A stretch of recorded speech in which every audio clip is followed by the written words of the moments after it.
Question 9. This is a bit of a strange one. The aerial view of a patio under construction is shown below. So this is looking down on it. The curved edge of the patio has that equation. To construct the patio, the area enclosed by the curve and the coordinate axes is to be covered with a layer of concrete of depth 0.06 meters. So basically, it's sort of trying to draw a slight sort of sideways view of it. Okay, you've got this area which is then like the surface of the patio, and it's being covered in concrete of sort of 6 centimeters in depth. Okay, so we need to find the volume of concrete, and the volume is the area times the height.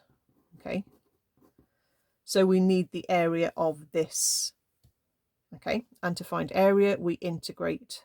Okay, so the first thing we're going to need to do is to rearrange this equation. Okay, and we need to know what it is as y equals. So if we rearrange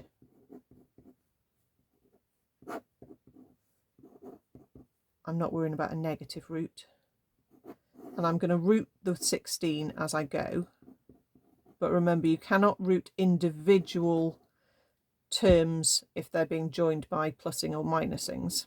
Okay, so I have to write that as big square root of the whole of the top over 4. I mean, basically it's the square root of the whole fraction, but I'm just saying that my 16 can square root to a 4. It's only because I've not got much room. Okay, so my area of my curve is going to be the integral of this, okay, in between 0 and 4. The x values are my start and end of my area. And then the volume is then going to take this area and multiply it by the 0.06.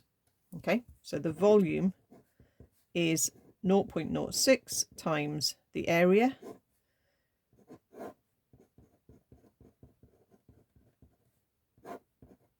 And if you just check what 0.06 divided by 4 is, that's where we get the 0.015. So you're allowed to just pull that number out of the integration symbol. It's not going to affect the algebraic integration, it's just a timesing factor, or in this case a dividing factor. Okay,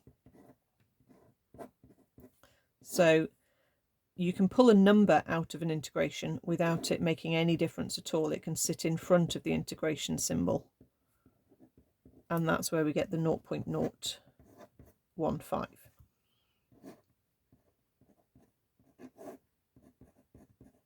But obviously they've given us the answer we're heading for, so that helps, and also for the part B we'll know what we're doing.